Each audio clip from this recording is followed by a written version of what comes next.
here with Jason, the Sensation Gavern, at the Heavyweight Factory's Night of Heavyweights in Hollywood, Florida.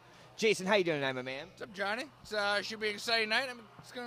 Definitely looking forward to it. You know what? There's over 20 former world champion heavyweights here. There was a dinner last night. You were there. You had mentioned about how you were overcome when you first walked into the room, seeing all those heavyweights in one room. Tell me a little bit about that. Yeah, man. I mean, I understand I'm an active heavyweight fighter, but when you see these champions from back in the day when I watched as a kid growing up, it's almost overwhelming. It's you know, I don't get starstruck, but when you see these guys, they paved the way for boxing today. When you see them, it's just like, and you go up to them and shake their hand and talk to them. Oh man! And by them, we're talking about Larry Holmes, both the Klitschko brothers, Mike Tyson. I mean, the list goes on and on. Evander Holyfield. Yeah, Michael Moore was there. Yeah, Tim Witherspoon. I mean, they're classic fighters, you know. And they're all going to be here tonight. And you're in the room. Another classic fighter, Jason, the Sensation Gavern. Man, you fought a lot of great fighters come along yourself. You were once the WBC Federal Latin champion. Tell me a little bit about your career, where you're at now.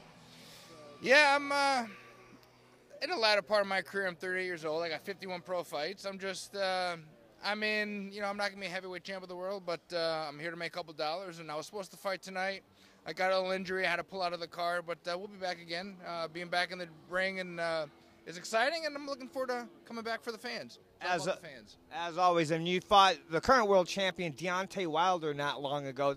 They took him at the time. You took him further than anyone had taken him, and I think you did that off of maybe about 12 days' notice. Actually, it was 7 days' notice. Didn't even train a day for that fight, to be honest. And then I went to England and fought Anthony Joshua. Same thing, a week's notice. Didn't train a day for that fight. I mean, you're always in the gym training, but it's not specific training, you know. So, yeah. Anthony Joshua. Tell me about him. You fought both back-to-back, Deontay Wilder and Anthony Joshua, both top-tier heavyweights, one, of course, being the champ. How would you compare them in a fight? Anthony Joshua will be the future of the heavyweight division, I feel. Oh. There you go. I mean, Deontay Wilder has a fight coming up with some French champion. I'm not even sure who it is, to be honest with you. But, you know, he's doing his thing. He's enjoying his time, and, you know, rightfully so. He earned that right to do it. But I think in the long run, Anthony Joshua is going to really come out on the top. And when the Klitschko's retire, everyone clears out, I think he's going to take it over. Well, there you go. So, speaking of boxing and the boxing business, you've actually had a little chatter in the media lately about the infamous corruption in boxing and what the state of it today is about. Tell us a little bit about that. Yeah, you know, everybody sees the whole show, the lights and the cameras about boxing, and you know, but they don't see the good, the bad, the ugly, every single part of it.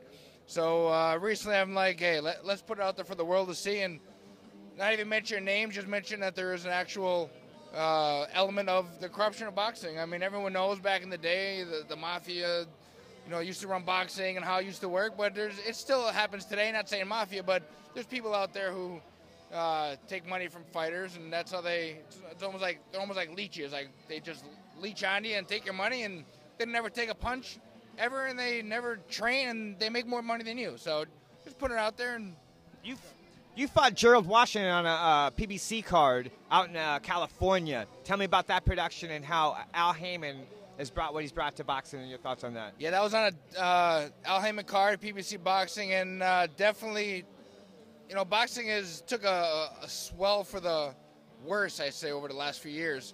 And now that Al Heyman put all these fights on national TV and title fights on TV, it's not pay-per-view anymore. People can actually tune in and get to know the today fighters, you know, the world champions. I think it's taken an upswing. Right. And I think Al Heyman's great for boxing, and being involved in that show was definitely exciting, and maybe one day we'll be able to do it again. Rock and roll. All right, does Rocky belong in the Hall of Fame?